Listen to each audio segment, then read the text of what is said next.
Welcome to our channel. இந்த வீடியோல DRB and SRB exam prepare பண்றவங்களுக்கான கூட்டுறவு வங்கி பத்திய கேள்விகள் பார்க்கலாம். இந்த சேனலுக்கு ஃபர்ஸ்ட் டைம் வரீங்கன்னா மறக்காம சப்ஸ்கிரைப் பண்ணி வச்சுக்கோங்க. பெல் ஐகானை கிளிக் பண்ணி வச்சுக்கோங்க. அப்பதான் நாங்க போடுற வீடியோ இமீடியட்டா உங்களுக்கு ரீச் ஆகும். இப்ப வீடியோக்குள்ள போயிடலாம். கீழ்கண்டவற்றில் எது முன்னுரிமை பெற்ற கடன்களாக வகைப்படுத்தப்படுகின்றது?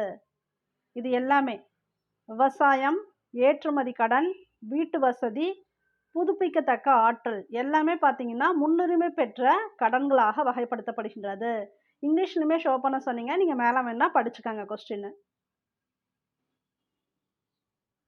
நடைமுறை மூலதனம் என்பது ஒர்க்கிங் கேபிட்டல் அப்படின்னா நடப்பு ஆஸ்தி மைனஸ் நடப்பு பொறுப்புகள். இது ஆல்ரெடி ஒரு வீடியோ போட்டிருப்போம். அதுலேயே இந்த கேள்வி வந்திருந்தது. இது ரிப்பீட்டட் கொஸ்டினாக இருக்குது. இதை பார்த்துக்கங்க. நடைமுறை மூலதனம் அப்படிங்கிறது நடப்பு ஆஸ்தி current assets minus current liability நடப்பு பொறுப்புகள். இதுதான் நடைமுறை மூலதனம். கூட்டுறவு சங்கங்களின் சட்டம் 1904 எந்த குழுவின் பரிந்துரையின் அடிப்படையில் இயற்றப்பட்டது? சர் எட்வர்ட் லா கமிட்டி. சர் எட்வர்ட் லா கமிட்டி இந்த குழுவோட பரிந்துரையின் அடிப்படையில் தான் கூட்டுறவு சங்கங்களின் சட்டம் 1904 இயற்றப்பட்டது. ஸோ இந்த இயர் இன்னொரு எக்ஸாமில் கேட்டிருந்தாங்க. கூட்டுறவு சங்கங்களின் சட்டம் எப்போ ஃபர்ஸ்ட் இயற்றப்பட்டது அப்படின்னு கேட்டிருந்தாங்க. 1904.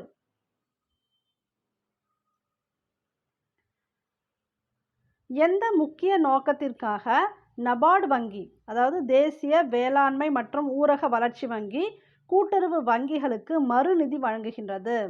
பருவகால விவசாய செயல்பாடுகள். நபார்டை பொறுத்த வரைக்கும் தெரிஞ்சு வச்சுக்கோங்க. நபார்டு முக்கியமாக இதில் பேர்லேயே வருது பாருங்க, national bank for agricultural and rural development. So இந்த வங்கியோட முக்கிய நோக்கமே அக்ரிகல்ச்சரல் பீப்புளுக்கு லோன் கொடுக்கறது தான். இது ஃபஸ்ட்டு எப்போ எஸ்டாப்ளிஷ் பண்ணாங்கன்னா 1982. இது ஒரு எக்ஸாமில் கேள்வியாக வந்திருந்தது. கவனிச்சுக்காங்க. ஜூலை 12 1982 தான் ஃபஸ்ட்டு நபார்ட் பேங்க் எஸ்டாப்ளிஷ் பண்ணாங்க. இந்த இயரையுமே ஞாபகம் வச்சுக்காங்க. மெயினாக பருவகால விவசாய செயல்பாடுகள். கூட்டுறவு வங்கிகள் எத்தனை வகைகளாக வகைப்படுத்தப்படுகின்றன? 2 வகைகள். அதாவது கிராமப்புற கூட்டுறவு வங்கி, நகர்ப்புற கூட்டுறவு வங்கி இப்படின்னு 2 டைப்பு. கிராமப்புறம், நகர்ப்புறம். கிராமிய வங்கி சட்டம் கிராம வங்கிகளை எந்த பகுதியில் அமைக்க மத்திய அரசுக்கு அதிகாரம் வழங்கியுள்ளது? இந்த ஆக்ட் இருக்கு இல்லையா, ரீஜியனல் ரூரல் பேங்க் ஆக்ட். இந்த ஆக்ட் படி கிராம வங்கிகளை எந்த பகுதியில் அமைக்கலாம் அப்படின்னு மத்திய அரசுக்கு அதிகாரம் வழங்கியிருக்குன்னு பார்த்தீங்கன்னா, தேவையான இடங்களில் அவங்களுக்கு எந்த இடத்துல தேவையோ அந்த இடத்துல அவங்க இந்த கிராம வங்கிகளை அமைத்து கொள்ளலாம். கிராமிய வங்கிகள் யாருக்கு சொந்தமானவை? இந்திய அரசுக்கும் சொந்தமானவை, தொடர்புடைய மாநில அரசுக்கும் சொந்தமானவை, ரெஸ்பெக்டிவ் ஸ்டேட் கவர்மெண்ட். இப்போ தமிழ்நாடு ஸ்டேட் இருக்குன்னா அவங்க ஸ்டேட் கவர்மெண்ட்டுக்கும் கவர்மெண்ட் ஆஃப் இந்தியாவுக்குமே மத்திய அரசுக்குமே சம்மந்தப்பட்டது தான் இந்த ரீஜியனல் ரூரல் பேங்க், கிராமிய வங்கிகள் 2 பேருக்குமே. இந்தியாவில் கூட்டுறவு நிர்வாக அமைப்பு எவ்வகையானது? கூட்டாட்சி முறை, ஃபெடரல் கூட்டாட்சி அமைப்பு. இப்போ தான் பார்த்தோம். இது முக்கியமாக 2மே கம்பைன் ஆகுதுன்னு பார்த்தோம் இல்லையா, அப்போனா இது கூட்டாட்சி. நகர கூட்டுறவு சிக்கனம் மற்றும் கடன் சங்கம் என்பது விவசாயம் சாரா கடன் சங்கங்கள், நான் அக்ரிகல்ச்சரல் கிரெடிட் சொசைட்டிஸ். இதுதான் அர்பன் கோஆபரேட்டிவ் த்ரிஃப்ட். எந்த குழு கூட்டுறவுகள் தோற்றால் ஊரக இந்தியாவின் நம்பிக்கை தோற்கும் என தெரிவித்தது? ராயல் வேளாண்மை ஆணையம், ராயல் கமிஷன் ஆஃப் அக்ரிகல்ச்சர். இதை பற்றி ஃபுல் டீட்டெயில்ஸ் தெரிஞ்சுக்கோங்க. இது இன்னொரு கேள்வி வருது பின்னாடி. கூட்டுறவுகள் தோற்றால் ஊரக இந்தியாவோட நம்பிக்கையே தோற்று போகும் அப்படின்னு சொல்லியிருக்காங்க ராயல் வேளாண்மை ஆணையம். ஏன்னா கூட்டுறவு தான் மெயினாக அக்ரிகல்ச்சர் பீப்புளுக்கு ஹெல்ப் பண்ணுறது. ஸோ அப்போ விவசாயம் ரொம்ப முக்கியமான ஒன்று, நம்பிக்கைக்குரிய விஷயங்கிறதுக்காக தான் இப்படி சொல்லியிருக்காங்க ராயல் வேளாண்மை ஆணையம். எந்த குழு ஒரு கிராமத்திற்கு ஒரு சங்கம் என பரிந்துரைத்தது? எட்வர்ட் மெக்லகன் குழு, எட்வர்ட் மெக்லகன் கமிட்டி தான் ஒரு கிராமத்துக்கு ஒரு சங்கம், one society for one village. பெரும் பலநோக்கு சங்கங்கள் உருவாக்க எந்த குழுவால் பரிந்துரை செய்யப்பட்டது? கேஎஸ் பாவா குழு. இது வேணால் பார்த்துக்கோங்க. LAMPS large sized Adivasis multipurpose cooperative societies. இது வந்து யார் ரெக்கமெண்ட் பண்ணாங்க லாம்ப்ஸ்ன்னு பார்த்தீங்கன்னா கேஎஸ் பாவா கமிட்டி. லாம்ப்ஸ் கூட கொடுத்துடலாம் டைரெக்டாக. பகுதி வாரியாக சேவை என்ற அணுகுமுறை ரிசர்வ் வங்கியால் எப்போது அறிமுகப்படுத்தப்பட்டது? 1/4/1989 அறிமுகப்படுத்தப்பட்டது. Service area approach. சங்கத்தின் உறுப்பினர்களுக்கும் பயிர்க்கடன் வழங்கிட யாரால் வருடாந்திர கடன் திட்டம் உருவாக்கப்படுகின்றது? தொடக்க வேளாண்மை கூட்டுறவு சங்கம். இப்போ பயிர்க்கடன்லாம் இங்கே தான் வாங்குவோம். தொடக்க வேளாண்மை கூட்டுறவு சங்கம் சங்கத்தின் உறுப்பினர்களுக்கும் பயிர்க்கடன் வழங்குறதுக்கு வருடாந்திர கடன் திட்டம் உருவாக்கப்பட்டது இங்கே தான். மாவட்டத்தில் உள்ள தொடக்க சங்கங்கள் மற்றும் அதன் தொடர்புடைய சங்கங்கள் யாரால் கண்காணிக்கப்படுகிறது? இது ஆல்ரெடி ஒரு கொஸ்டின் போட்டிருக்கோம் பாருங்க, அதில் வந்திருக்கு. மாவட்ட மத்திய கூட்டுறவு வங்கி, டிஸ்ட்ரிக்ட் சென்ட்ரல் கோஆப்ரேட்டிவ் பேங்க், இதெல்லாம் வந்து ரிப்பீட்டட் கொஸ்டினாக வருது, பார்த்துக்காங்க. மாவட்டத்தில் இருக்கக்கூடிய தொடக்க சங்கங்கள் அதன் தொடர்புடைய சங்கங்கள் இதெல்லாம் யார் கண்காணிக்கிறாங்கன்னா டிஸ்ட்ரிக்ட் சென்ட்ரல் கோஆப்ரேட்டிவ் பேங்க், மாவட்ட மத்திய கூட்டுறவு வங்கி. கூட்டுறவு சங்கங்கள் தங்களாகவே வளர்ச்சி செயல் திட்டத்தினை உருவாக்கிட யாரால் முயற்சி மேற்கொள்ளப்பட்டது? NABARD, national bank for agriculture and rural development தான். பின்வருவனற்றில் எது ஒரு மாநிலத்தின் கூட்டுறவு சங்கம்? மாநில தலைமை கூட்டுறவு வங்கி, ஸ்டேட் எபெக்ஸ் கோஆபரேட்டிவ் பேங்க் தான் principal cooperative society at the state level. எந்த குழு நீண்ட கால கடன் வழங்க தனி அமைப்பை பரிந்துரைத்தது? அதாவது separate agency for long term ஃபைனான்ஸுக்காக தனி அமைப்பை பரிந்துரைத்த குழு எதுன்னு பார்த்தீங்கன்னா ராயல் வேளாண்மை ஆணையம். ஏற்கனவே பார்த்தோம், கண்டிப்பாக கூட்டுறவுக்கு முக்கியத்துவம் கொடுக்கணும், அப்போ தான் நம்பிக்கை வரும்னு பார்த்தோம் இல்லையா? அப்போ அவங்களே தான் இதையும் சொல்லியிருக்காங்க, நீண்ட கால கடன் வழங்க தனி அமைப்பை பரிந்துரைச்சிருக்காங்க ராயல் வேளாண்மை ஆணையம். நகர கூட்டுறவு இயக்கம் எந்த நாட்டில் தோன்றியது? ஜெர்மனி. இந்தியாவில் 1904ஆம் ஆண்டு துவங்கப்பட்ட முதல் நகர கூட்டுறவு கடன் சங்கம் எது? பெரிய காஞ்சிபுரம் கூட்டுறவு நகர வங்கி. ஃபஸ்ட்டு காஞ்சிபுரத்தில் தான் ஒரு வங்கி ஸ்டார்ட் ஆச்சுன்னு நம்ம படிச்சிருக்கோம், ஆல்ரெடி ஒரு வீடியோவில் கொடுத்துருக்கோம் பாருங்கள். இப்போ முதல் நகர கூட்டுறவு கடன் சங்கம் பெரிய காஞ்சிபுரம் கூட்டுறவு நகர வங்கி. டெபாசிட் இன்சூரன்ஸின் கீழ் எவ்வளவு வைப்பீடுகள் வரை காப்பீடு செய்யப்படுகிறது? அதாவது DICGO 5 லட்சம் வரை. தாய்கோ வங்கி யாருடைய நிர்வாக கட்டுப்பாட்டில் செயல்பட்டு வருகிறது? இயக்குனர், தொழில் மற்றும் வர்த்தகத்துறை.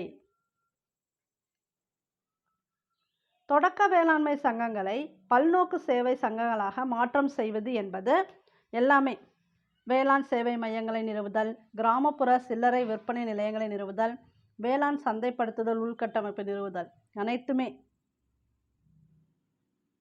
நிதிசார் சேர்ப்பு குழுவின் தலைவர் யார்? C Rangarajan. The chairman of committee on financial inclusion, C Rangarajan. நிதிசார் சேர்ப்பு குழுவின் கீழ் உருவாக்கப்பட்ட நிதி எது? ஃபினான்ஷியல் இன்க்ளூஷன் ஃபண்டு தான் அதுக்கு பேர், உள்ளடக்க நிதி. வங்கிகள் ஒழுங்குமுறை சட்டம் 1949 கூட்டுறவு வங்கிகளை சேர்க்க சட்ட திருத்தம் எந்த ஆண்டு மேற்கொண்டது? 1966. குறைந்த செலவில் பெருமளவில் உள்ள குறைந்த வருவாய் மற்றும் நலிந்த பிரிவினங்கள் வழங்கப்படும் வங்கி சேவை என்பது ஃபினான்ஷியல் இன்க்ளூஷன், அதாவது அனைவருக்குமான வங்கியியல். இந்த அனைவருக்குமான வங்கி சேவை நோக்கத்தை அடைய டேஷ் கணக்குகள் வங்கிகளால் துவக்கப்படுகிறது. எல்லாருக்குமே வங்கி சேவை வேணும், அதுக்காக என்ன கணக்கு துவங்கப்பட்டுச்சுன்னு பார்த்தீங்கன்னா அடிப்படை சேமிப்பு கணக்கு, பேசிக் சேவிங் அக்கௌண்ட். சேவிங் அக்கௌண்ட் இருந்தால் தான் உங்களுக்கு அங்கே போய் எல்லா பரிமாற்றமும் இருக்கும், அதனால் பேசிக் சேவிங் அக்கௌண்ட்டு. இந்திய ரிசர்வ் வங்கி எப்போது தொடங்கப்பட்டது? 1935. இதில் இந்த ரிசர்வ் பேங்க் ஆஃப் இந்தியாவும் நபார்டு பேங்க்கும் அடிக்கடி கேட்குறாங்க, இயர் வந்து மறக்காமல் ஞாபகம் வச்சுக்காங்க. 1935, அதாவது 1947 நமக்கு சுதந்திரம் கிடைச்சது இல்லையா, அதுக்கு ஒரு இப்போ 35, 40, 47னா இதில் ஒரு 5, 7, 12, ஒரு 12 இயர்ஸ்க்கு முன்னாடியே ஞாபகம் வச்சுக்காங்க.